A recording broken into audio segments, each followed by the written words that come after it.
The whole purpose of self inquiry is to lose the false self.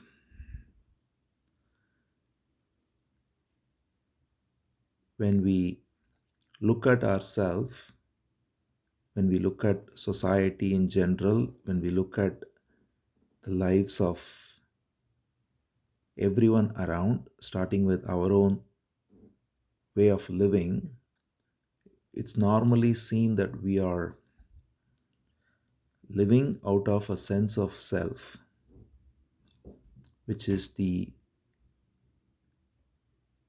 false identification with various concepts as me. And this is essentially the source of all troubles, all conflicts, all misery, all suffering.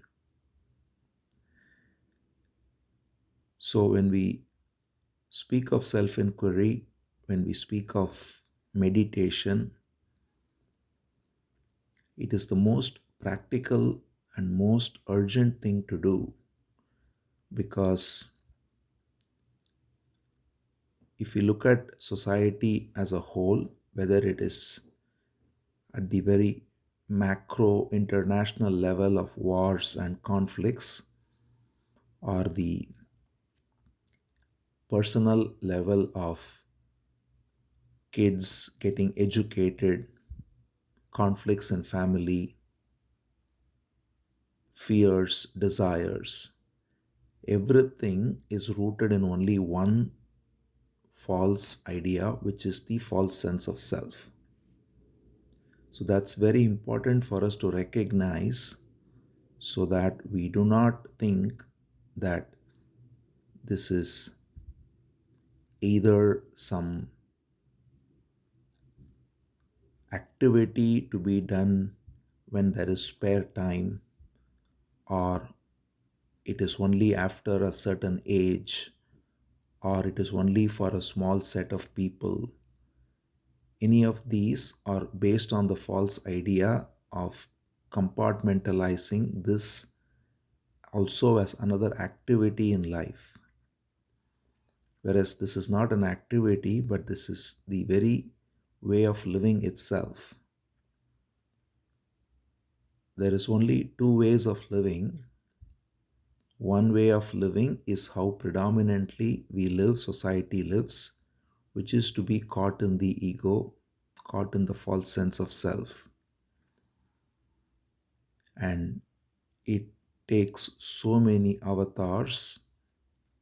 There is comparison of oneself with others, there is competition, there is the desire to be better than others, to be smarter than others, richer than others.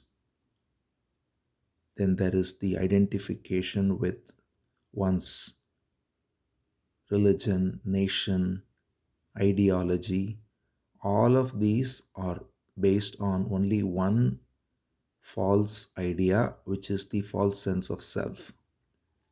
So even if you look at Ulladu Narpadu, the first 20 verses speak about all the false ways in which one is caught in this self.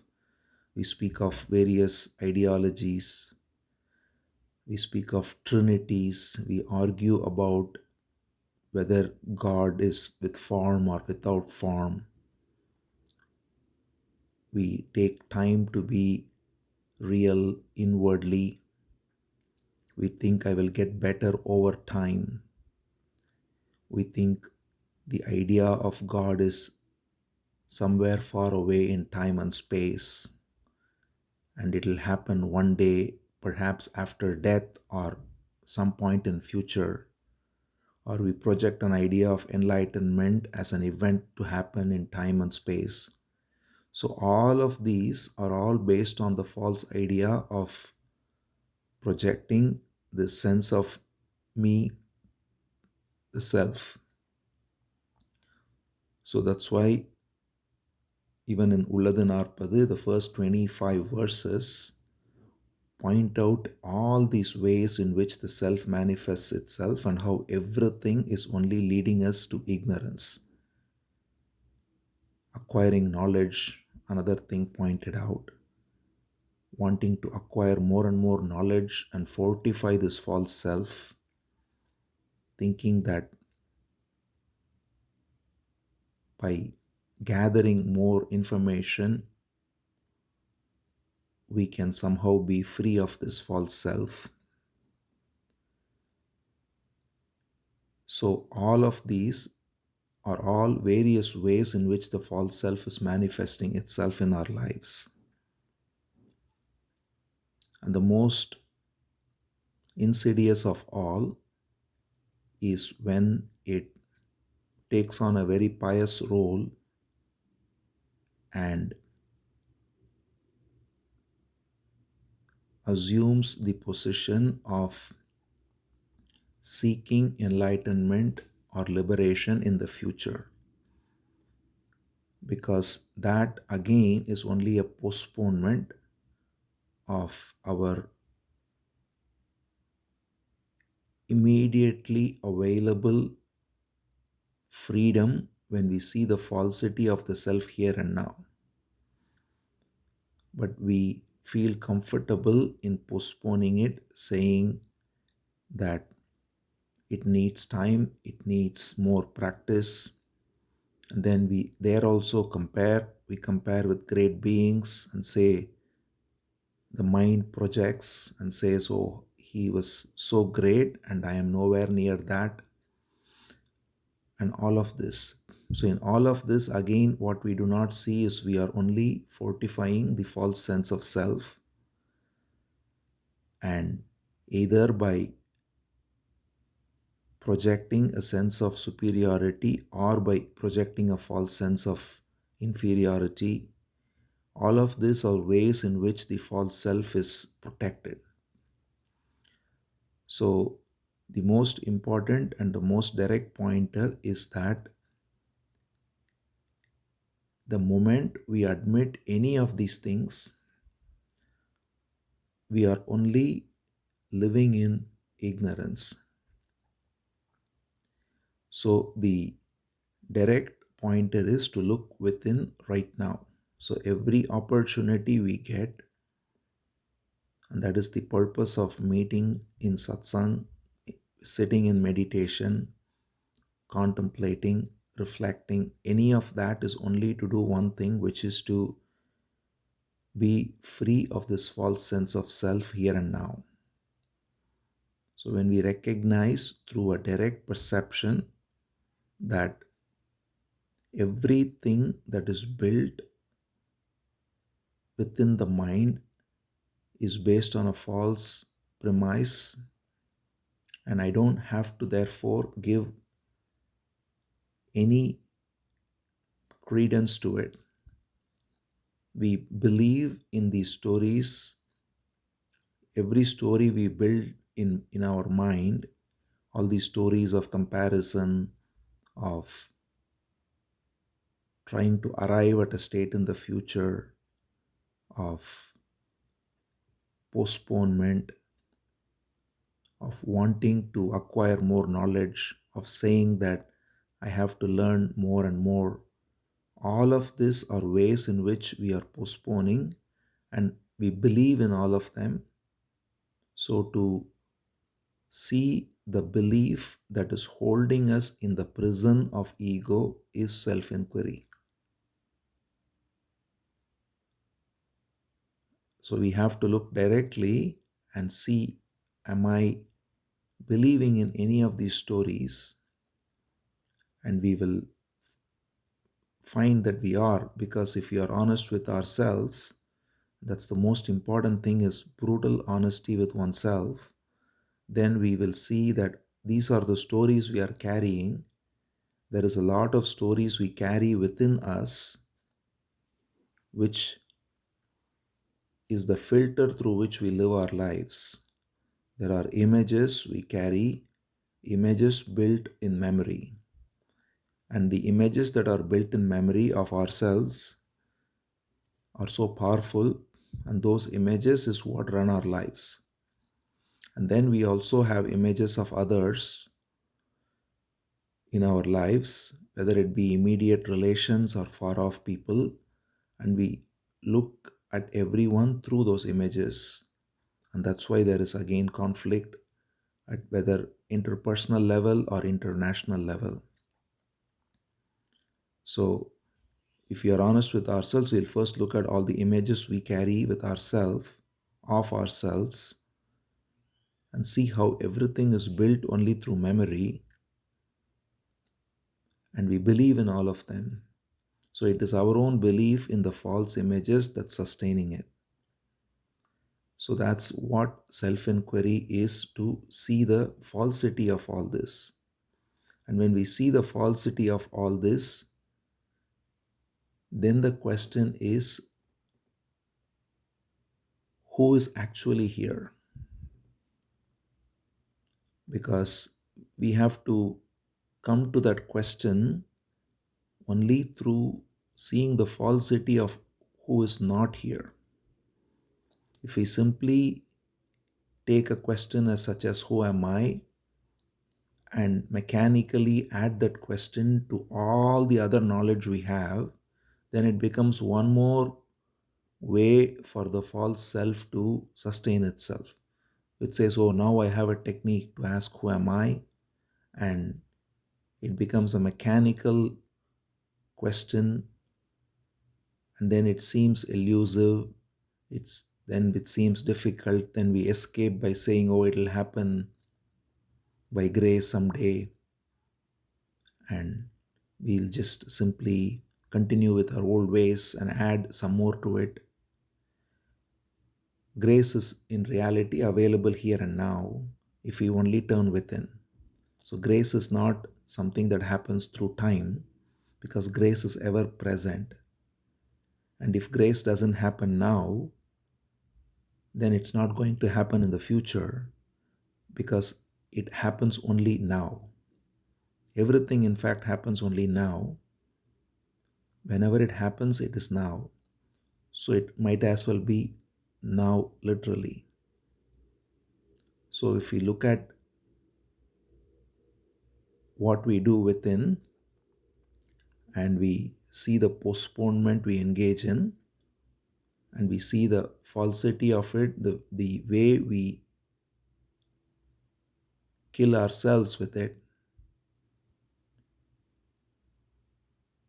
So that's why it's called as, that is actually true suicide, because we are denying our true existence. We are killing it by believing in false images, taking them to be me. So when we look at all this very carefully, only then the question, who am I, will reveal itself as the most important question. Otherwise, many might say, why are we asking this question, or the question doesn't relate. Or maybe we say, oh, we have some reverence for Ramana Maharishi and we say, oh, he said to inquire, who am I? So because of that reverence, we may ask, but it doesn't touch our heart in the most immediate way. So that's the whole purpose of self-inquiry, is to come to that question through a clear perception of who we are not. So even in the book Nan Yar, Who Am I, he first negates everything that we are not. Of course, it's a very short book, so he only gives the broad strokes of who I am not by saying I am not thoughts, I am not memory, I am not the intellect, I am not the prana, I am not the various constituents of the body. Then the question, who am I, is answered finally. But those points mentioned as who I am not is where we actually live our life in entirely, every one of us. So therefore, it's very important to go into it and come free of it. That's the whole point of self-inquiry. Upanishads also, that's why say neti neti, meaning not this, not this. And that not this, not this is not a simple mechanical repetition, but seeing for clearly, I am not this. So if I have an image, for instance, of, let's say, identified with some ideology, for example, and if that ideology has a sway over me, and I think this is the right way to live, and I judge people based on who believes in this ideology and who does not, all of that is the way in which one particular thought has hold over this false sense of self. Or similarly, one can have an identification with one's conception of nationality, for example, or religion, or much closer, one can be identified with one's profession, as that's the sense of self. So, if we look carefully, there are so many things we have accumulated as the sense of self. So, it's like a room that is full of clutter, various objects that are there. That's how our mind is. Mind is full of clutter because we have all these images, and at different points in time, different images take over, and we function through those images, and we don't even recognize that at any given time we seem to be using the word I for completely different identities. So there is such dissonance, and we just live through that dissonance. And then we get emotionally charged because of those identities, and people even end up killing and committing gruesome acts because of these false identities. Or even in a very subtle way, we may get inwardly hurt, inwardly gratified based on a particular identity being boosted or being insulted. All of this causes suffering at various levels. And so that recognition to see within is self inquiry. Even while listening, if we look at what are the reactions that rise and be fully aware of the reaction that rises, whether the reaction is coming out of an image of the past, and thereby be free of it, and then there is true listening that happens. Otherwise, we listen through an image again, and we filter out the information coming based on what I agree or what I disagree. So, the moment we are into the duality of agreeing and disagreeing, we are clearly caught in another image.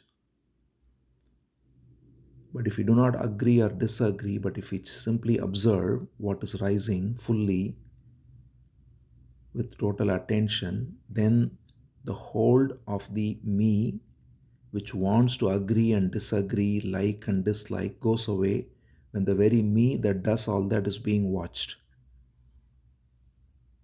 So, when we do all that, then there is a natural stillness that comes because the very space of observation in which the me is observed is free of the me. That is the beauty of it, is that we don't have to make any effort to find awareness. We just have to observe, and in observation, awareness reveals itself as our true nature, because who is observing then is a question we don't even have to ask. We don't have to say even I. We simply, by having this alert attention, we are freed of this false sense of me, and that alert attention is our very sense of awareness. And that awareness is our very existence itself. So, our very sense of existence as I am is naturally aware, and it's always without any conflict, in contentment, in completion, in what's called purnatvam, fullness. So that fullness of awareness, which is existence, is hidden because of all the images we believe in. So if we look at all these images and negate them, then the question, who am I, doesn't even have to be verbalized. It reveals itself as the very awareness which is free of all these images, which is the pure presence in the heart as I.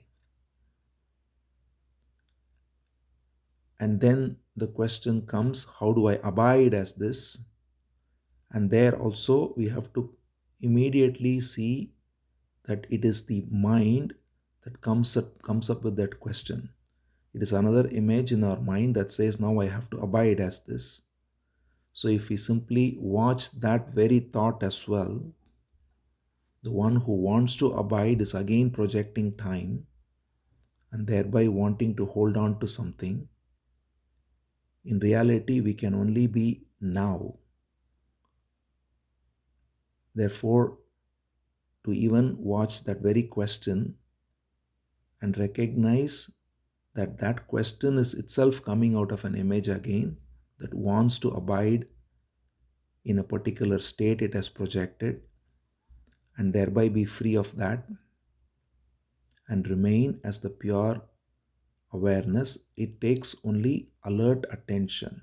So if you are alert in attention every moment, then the false self has no hold on us and we are able to remain as the pure awareness. So it is not, therefore, something that is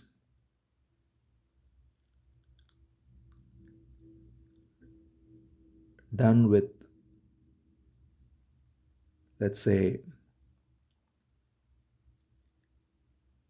inattention or something that's handed on a platter, something that we can simply sleepwalk through. We have to be very alert and attentive. So that's why stillness is not a state of inertness. Stillness is tremendous alertness.